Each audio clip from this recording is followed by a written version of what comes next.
Saudaraku, pada saat ini kita akan berbicara mengenai waktunya Tuhan. Ya. Saya akan ambil dari Pengkhotbah 3 ayat 11. Saya begitu hari terakhir ini begitu senang saya membaca Pengkhotbah begitu ya. Jadi dulu pada waktu saya masih muda, semangat untuk bekerja, penuh keinginan begitu, melihat pengkhotbah itu seolah-olah satu firman tapi membuat loyo begitu. Tapi ternyata ketika sekarang ini saya membaca pengkhotbah, itu ada satu hal yang Tuhan ajarkan, bahwa ternyata kepuasan kita itu sesungguhnya hanya ada di dalam Tuhan.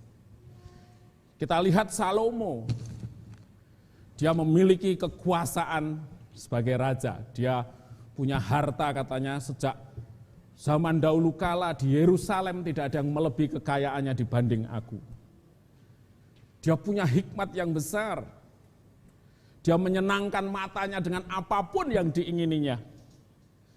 Tapi pada akhirnya dia katakan semua sia-sia. Artinya kalau seseorang mencari apa yang ada di dunia ini, katanya dia bisa membuat dia dipuaskan, ternyata Paulus dengan segala macam hal yang sudah disediakan Allah bagi dia, ternyata itu tidak memberikan kepuasan. Dan kita sungguh belajar sebagai orang percaya, kepuasan kita itu hanya ada di dalam Tuhan Yesus. Saya begitu percaya, dengan usaha apapun tidak akan pernah menggantikan satu hal di dalam hati kita dengan kehadirannya Tuhan. Kalau kita bandingkan siapa diri kita dibandingkan Salomo, tetapi pada akhirnya Salomo mendapati dengan usahanya yang luar biasa itu, ternyata tidak bisa menggantikan Tuhan di dalam hidupnya. Hari ini kita akan diajar hikmat Tuhan tentang waktunya Tuhan. Kita baca bersama-sama dari Pengkhotbah 3 ayat 11. Pengkhotbah 3 ayat 11. Silahkan diklik. Ya, saya bacakan untuk Bapak Ibu Saudara. Ia membuat segala sesuatu indah pada waktunya. Jadi ia itu adalah Tuhan ya. Bahkan ia memberikan kekekalan dalam hati mereka. Tetapi manusia tidak dapat menyelami pekerjaan yang dilakukan Allah dari awal sampai akhir. Jadi ini luar biasa. Ya. Firman ini berbicara mengenai cara pandang manusia pada umumnya. Bahkan sekarang ini orang cenderung mempelajari sesuatu yang dipercaya itu karena sesuatu yang masuk di akalnya. Orang bisa menerima deskripsi Tuhan itu kalau Tuhannya itu masuk akal. Padahal di sini dikatakan bagaimana mungkin orang bisa memahami Allah dengan akalnya. Sifat manusia selalu menilai dari ukuran yang sangat sempit, sangat terbatas. Dalam kurun waktu yang pendek. Sementara Allah berbicara mengenai kekekalan. Dia pribadi yang tidak terbatas, bahkan tidak bisa dideskripsikan dengan akal dan nalar kita. Nah, di sini dikatakan ia membuat sesuatu indah pada waktunya. Ya, kita seringkali hidup di dalam satu jadwal dan rencana. Jadi saat ini atau waktu-waktu yang akan datang, orang kehidupannya selalu terikat dengan apa yang namanya jadwal dan rencana. Jadwal bekerja, jadwal untuk istirahat, jadwal untuk piknik, jadwal untuk bertemu siapa, meeting, dan lain sebagainya.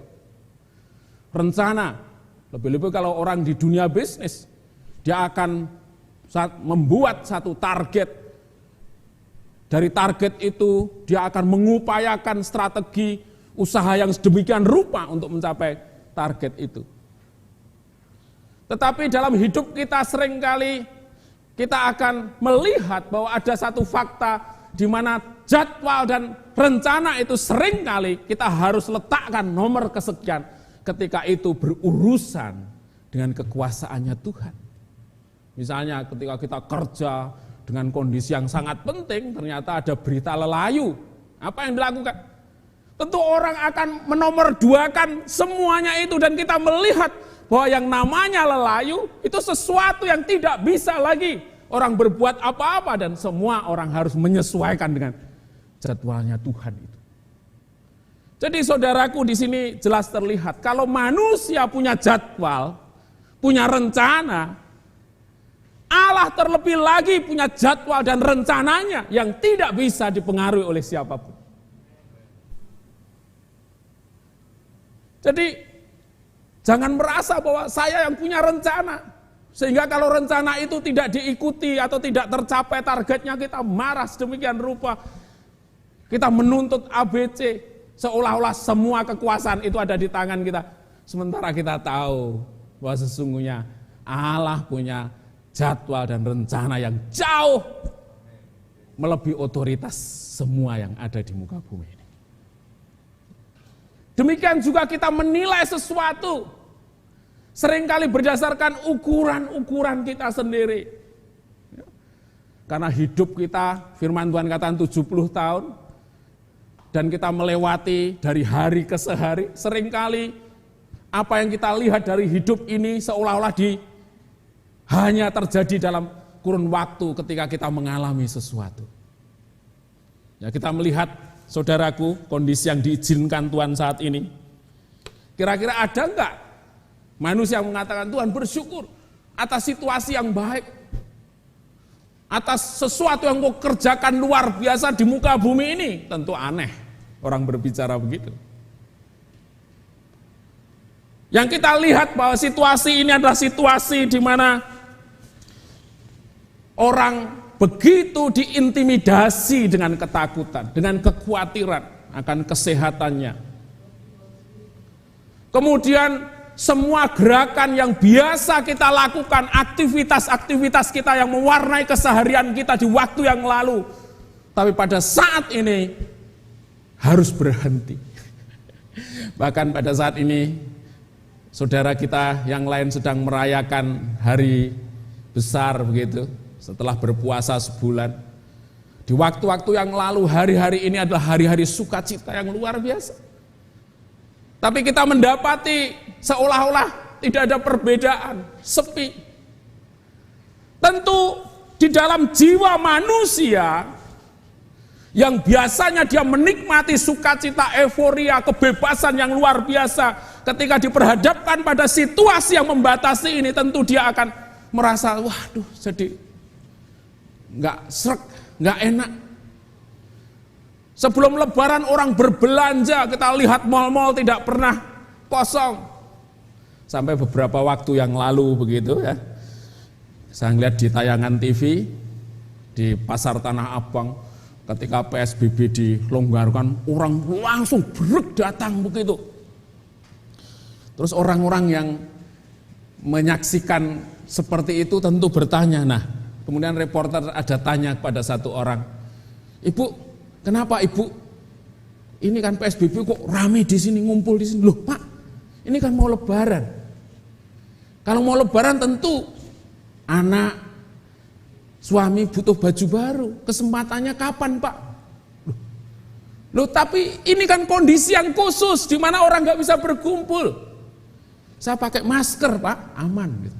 Loh, kalau social distancingnya nggak dijaga kan, ya tetap penularan terjadi. Terakhir dia bilang, mati itu urusan nanti Pak. Jadi artinya kondisi yang seperti ini bisa membuat orang benar-benar mengabaikan duka cita yang akan terjadi. Kematian itu kan bukan hal yang sepele, tetapi karena keinginan membeli baju, katanya kematian urusan nanti. Karena dia melihat bahwa apa yang diingininya pada saat itu jauh lebih penting dari segala-galanya. Dan bisa juga karena niat hatinya tidak terpenuhi, maka dia bisa marah kepada orang lain, kepada Tuhan, kepada pemerintah, dan lain sebagainya. Di Pengkhotbah 3 ayat 11 di sini jelas bahwa manusia dengan pikirannya dia seringkali hanya melihat cara kerja Allah itu hanya sepenggal-sepenggal. Dia dipengaruhi oleh banyak keinginannya. Semakin orang dipengaruhi oleh banyak keinginannya, maka dia semakin tidak melihat rencana Tuhan yang sesungguhnya luar biasa bagi setiap orang percaya. Jadi sesungguhnya kekristenan mengajarkan satu hikmat yang luar biasa. Kenapa Tuhan Yesus menjadikan dirinya teladan di dalam menguasai diri, di dalam hal apapun, agar manusia terbebas dari cara penilaian, dari cara mengukur dirinya secara duniawi menjadi masuk dalam pola kerjanya Tuhan. Nah, jadi kalau saudara dan saya bisa membuat satu jadwal, satu agenda, satu planning, terlebih Allah sesungguhnya kita sadari bahwa Dia jauh lebih bisa membuat satu rencana dalam kehidupan saudara dan saya. Amin. Nah, yang jadi pertanyaan, apakah kita semua mau masuk di dalam jadwal dan rencananya Tuhan itu? Itu yang menjadi pertanyaan bagi saudara dan saya. Di Pengkhotbah 3 ayat 11 di situ jelas katakan bahwa Ia membuat segala sesuatu indah pada waktunya. Kalau kita mau masuk dalam rencananya Tuhan, sekalipun pada saat ini kita mengalami sesuatu yang sulit, yang menekan kita secara manusia, mentalitas kita dibuat fatik, ditekan, capek. Tapi kalau kita tahu persis bahwa ini ada dalam rencananya Tuhan, maka Dia katakan semuanya baik pada waktunya.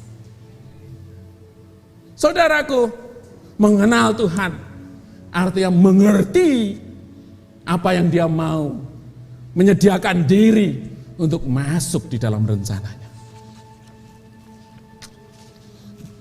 Mengapa, pertanyaan, mengapa banyak orang percaya yang sering kali gagal mengalami rencana Tuhan? Pertanyaannya. Kalau di sini dikatakan bahwa kita sering kali gagal mengalami rencana Tuhan dalam hidup kita. Yang pertama kali karena kita tidak sabar. Paulus bilang, dalam hal menanggung penderitaan, saya tetap sabar, katanya.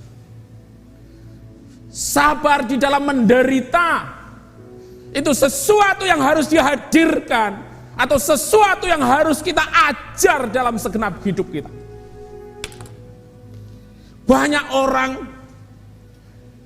yang merasa kuat, tetapi begitu datang pencobaan saja, dia langsung kolaps. Dia langsung mengubah arah hidupnya. Hatinya berontak, dia pengen secepatnya keluar dari masalah itu.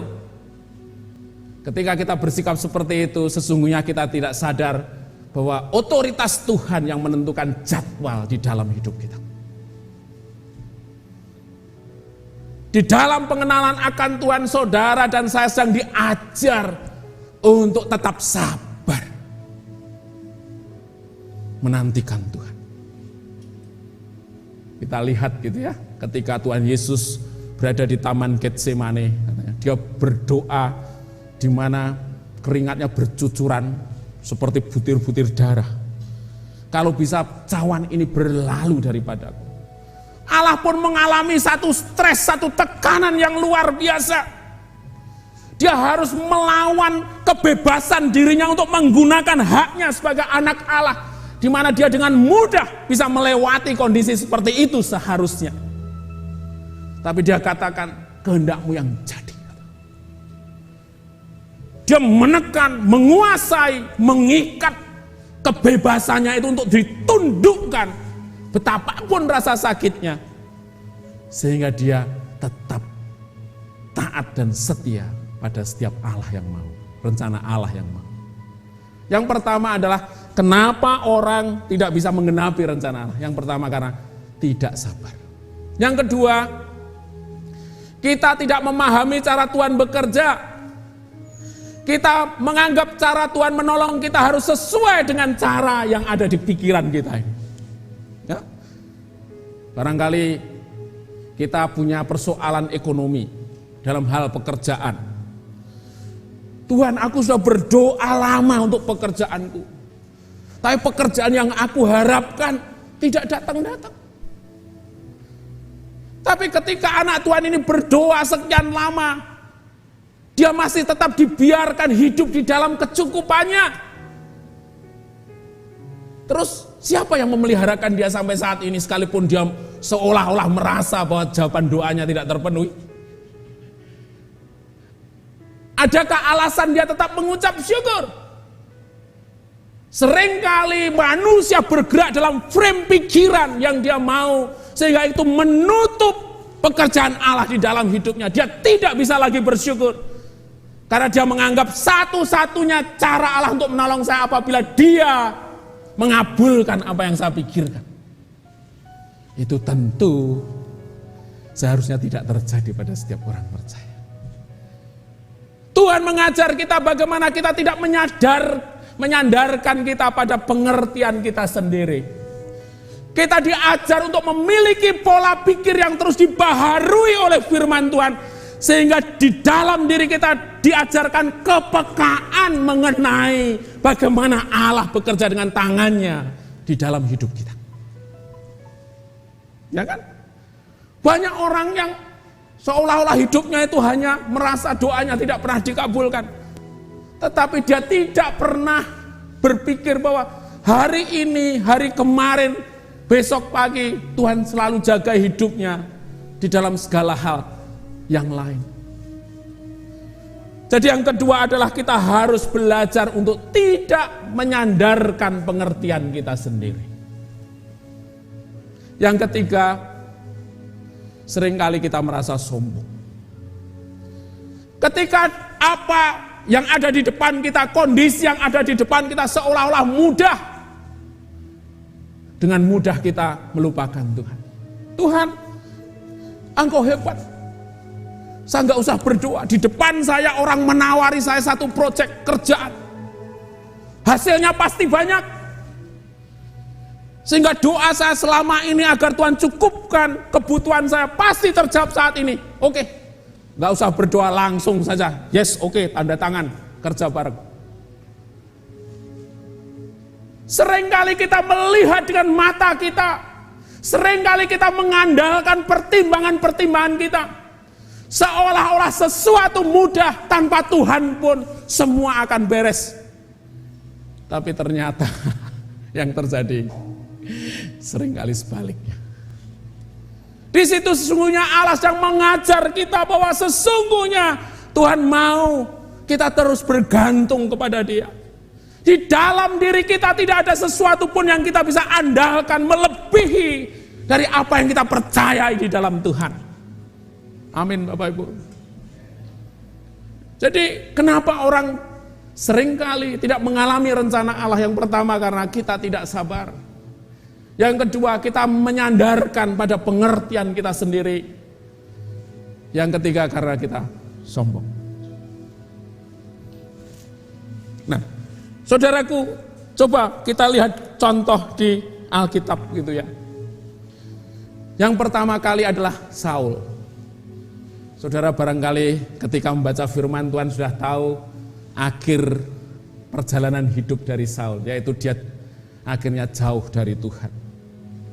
Kenapa? Di 1 Samuel 15 di situ diceritakan bagaimana ketika berperang dengan Agag orang Amalek itu, Tuhan mau Agag diselesaikan. Kambing domba ternaknya diselesaikan semua. Itu Samuel yang suruh. Tapi karena dia melihat pertimbangannya, wah ini orang bisa dimanfaatin nih. Kekayaannya bisa dipakai nih. Tentu banyak alasan untuk kemuliaan Tuhan dan lain sebagainya. Akhirnya perintah Tuhan itu tidak dilakukan dan pada saat itu Tuhan katakan, kamu sudah tidak terpakai lagi. Terus di 1 Samuel 28 di situ dikatakan, ketika dia mau melakukan peperangan dengan orang Filistin, Samuel sudah tidak ada. Dia berusaha mencari-cari Tuhan, tapi rupanya Tuhan tidak menghadirkan diri pada Saul. Atau menurut saya Saulnya yang sudah tidak lagi connect dengan Tuhan, frekuensinya beda, sehingga dia tidak lagi merasakan kehadiran Tuhan. Akhirnya dia mengambil seorang juru ramal untuk menjadi imam yang menuntun dia pada peperangan itu. Saul yang dulunya diangkat menjadi raja Israel karena pekerjaan Allah, tetapi diselesaikan karirnya atau reputasi hidupnya dalam pengenalan Allah karena dia tidak sabar menanti waktunya Tuhan. Dia seringkali bekerja tergesa-gesa menggunakan ukurannya sendiri untuk menentukan langkah hidupnya. Yang kedua, istri dan anak-anak Lot. Pada waktu itu Lot kedatangan seorang tamu, tapi rupanya kedatangannya tamu itu dilihat oleh tetangga-tetangga di kota itu. Nah, Sodom dan Gomora memang Tuhan tetapkan ini harus dihancurkan oleh Tuhan. Tapi apa yang terjadi ketika malaikat Tuhan memerintahkan istri, anak-anak Lot dan Lot untuk keluar dari Sodom dan Gomora? Firman Tuhan dikatakan di Kejadian 19 ayat 15 itu, dia berlambat-lambat. Gak tahu apa yang dipikirkan, kenapa dia berlambat padahal malaikat sudah menyuruh secepatnya engkau tinggalkan kota ini. Dia barangkali di sini kan gak ada apa-apanya, ya biasalah orang dosa begitu. Harta kekayaan kami kan banyak di sini, bagaimana kami akan membawa itu? Sayang kalau ditinggalkan. Atau barangkali pikiran, masa Tuhan akan menghancurkan kota dengan gemerlapnya yang luar biasa, ekonominya yang begitu mapan, sehingga nggak mungkin lah Tuhan tega menghancurkan kekayaan dunia yang sehebat ini. Dia tidak mengerti waktunya Tuhan. Dia menggunakan pertimbangannya sendiri untuk menilai sesuatu. Padahal pada saat itu adalah waktunya Tuhan untuk menghancurkan Sodom dan Gomora. Penting bagi Lot untuk memahami rencana Tuhan ini, sehingga kalau dia tahu kehancuran pada akhirnya, dia pasti akan secepatnya pergi. Tetapi apa yang terjadi? Dia katanya berlambat-lambat diri. Dia tidak mengerti waktunya Tuhan. Contoh yang ketiga, ketika orang Israel keluar dari tanah Mesir, kita melihat ketika siang ada tiang awan, ketika malam ada tiang api. Mujizat Tuhan benar-benar terjadi di depan mata bangsa itu. Tetapi apa yang terjadi? Sungut-sungutnya terus ada. Bahkan ketamakannya itu yang ditambahkan. Suatu peristiwa ketika mereka pengen makan daging, Tuhan turunkan hujan burung puyuh. Katanya ada banyak orang mati tersedak, mulutnya penuh cucu, isinya daging mati.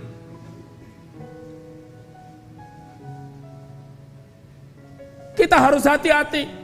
Seringkali umat Tuhan menyatakan sendiri pribadinya yang ada di depan mata kita.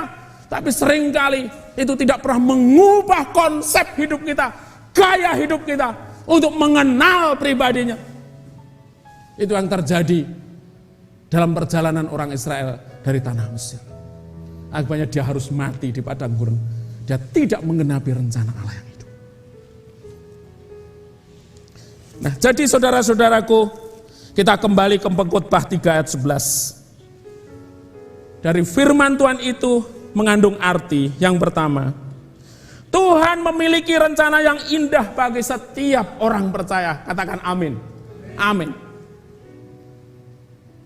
Apapun yang terjadi dalam hidupmu saat ini, seperti apa penderitanya engkau saat ini, ketika engkau ada di dalam Tuhan, ingat, suatu saat itu akan indah adanya. Amin. Yang kedua, waktu Tuhan seringkali berbeda dengan waktu kita. Ada doa yang harus saat ini Tuhan, kami klaim janjimu, lakukan saat ini. Kadang-kadang ketawa, loh kok Tuhan disuruh-suruh, kita ini sopo. Dia bekerja dengan planningnya, dengan jadwalnya, dan jauh itu lebih sempurna dibanding waktu yang kita punya. Tuhan izinkan kondisi ini terjadi atas dunia ini, atas bangsa dan negeri ini. Kita seringkali melihat dengan cara berpikir kita, waktunya tidak tepat Tuhan. Tapi bisa jadi dalam pertimbangan dia, ini adalah waktu yang tepat. untuk membawa sesuatu indah bagi negeri dan bangsa ini. Amin. Kita sudah tidak segan lagi. Di internet sudah dipenuhi dengan khotbah online. Dengan firman Tuhan di mana-mana. Yang waktu dulu, ini siapa yang memulainya? Wah, pada ragu-ragu. Wah, ini siapa yang mulai? Poster dipasang, duk-duk-duk, sekarang bebas. Puji Tuhan. Dia mau namanya dimuliakan, itu jauh lebih penting daripada sekedar apa yang kita pikirkan dalam frame waktu yang pendek itu. Kemudian didikan Tuhan bertujuan untuk kita dapat meraih harta yang kekal. Dia memberikan kekekalan di dalam hatinya. Allah mau perjalanan hidup yang pendek ini, yang fana ini, menghasilkan satu nilai kekekalan.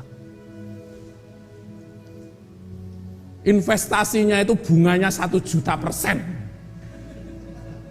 Jadi kalau sesuatu akan binasa, untuk investasi sesuatu yang tidak akan binasa, itu sudah nggak bisa dihitung lagi.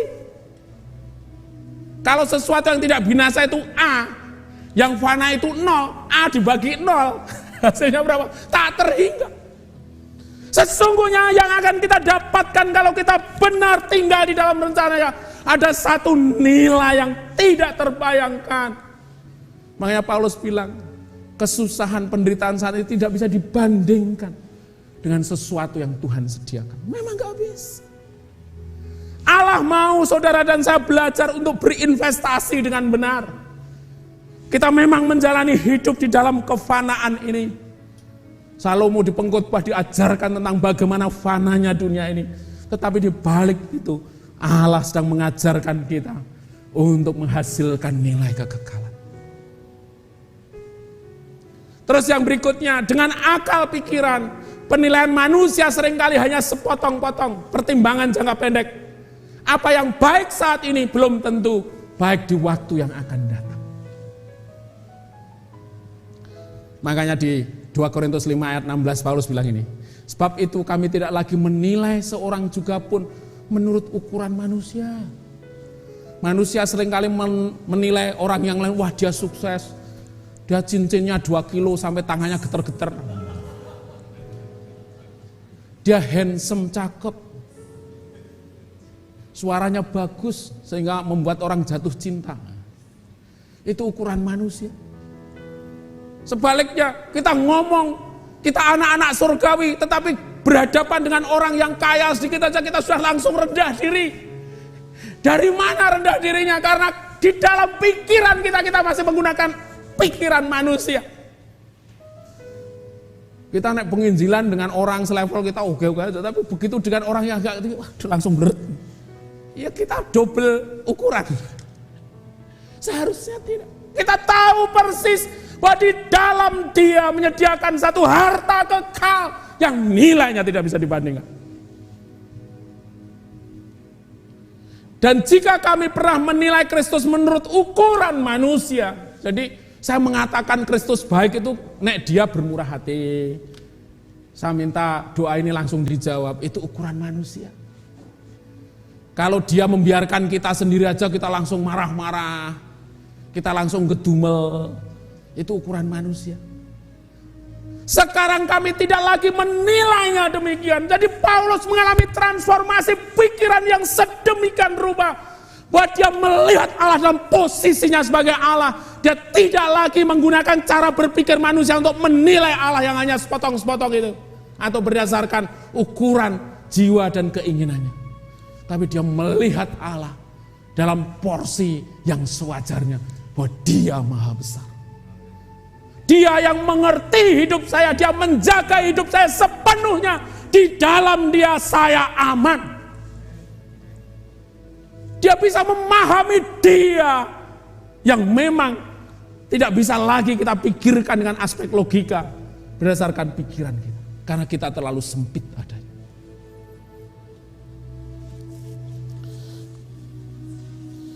Nah, agar bisa memahami karya Allah tinggal dalam rencana Tuhan, manusia harus berusaha mengenal pribadinya. Kita ambil di Yesaya 40 ayat 31. Ya. Demikian firman Tuhan. Orang yang menantikan Tuhan akan mendapat kekuatan baru. Menantikan Tuhan, kunci poinnya. Menunggu waktunya Tuhan, bukan berarti kita kerja langsung mandek kerja, berdoa terus, tidak. Kita tetap kerja, tetapi hati kita pengharapannya kepada Dia. Bukan usaha yang kita lakukan. Saya begitu kagum dengan lagunya Jeffrey Esanda. Ku tak akan menyerah pada apapun juga sebelum ku coba semua yang ku bisa. Tetapi ku berserah kepada kehendaknya. Itu sifat yang benar, sikap hati yang benar. Kita terus mengusahakan sekuat apapun yang Tuhan berikan dalam kekuatan kita. Itu untuk memberikan teladan bagi banyak orang. Tetapi hati kita hanya berharap kepada Tuhan. Orang yang mengandalkan dirinya akan merasa kecewa manakala dia sudah bekerja keras, mati-matian, hasil akhirnya nol. Dia marah, kecewa. Itu bukti orang yang mengandalkan dirinya sendiri. Tapi kalau orang yang mengandalkan Tuhan, dia bekerja keras, bekerja mati-matian, tapi begitu gagal, aku tetap mengucap syukur, Engkau Allah yang baik. Wah, itu karakter bukan dunia. Itu harus kita mengajar diri kita untuk seperti itu. Betapa sering kita mudah dikecewakan, mudah marah, mobil kita kesenggol sedikit sudah ngamuk, ya. Duh, sedih. Enggak. Orang yang mengandalkan Tuhan tentu dia akan mengupayakan usahanya sekeras mungkin, tapi hatinya hanya berharap pada Tuhan. Ratapan 3 ayat 25-26. Tuhan adalah baik bagi orang yang berharap kepadanya. Amin. Siapapun yang berharap kepadanya, dia akan berlaku baik adanya. Jadi kalau saudara dan saya berharap kepada Tuhan, pasti dia berlaku baik bagi saudara dan saya. Bagi jiwa yang mencari Dia adalah baik menanti Tuhan dengan diam pertolongan Tuhan. Mari saudaraku, di tengah kondisi yang seperti ini, di mana semua orang pasti menganggap kondisi ini adalah kondisi yang sulit, yang susah, yang menekan hidup kita sehingga kita tidak happy. Tapi kita orang yang mengerti jadwal dan rencananya Tuhan, sehingga everything is alright. Segala sesuatu akan kita lewati dengan pengharapan penuh kepada Dia. Kita tahu bahwa ketika kita tinggal di dalam Dia, kita pasti mendapat pertolongan. Amin. Kita pasti beroleh kemenangan. Amin. Kita tutup.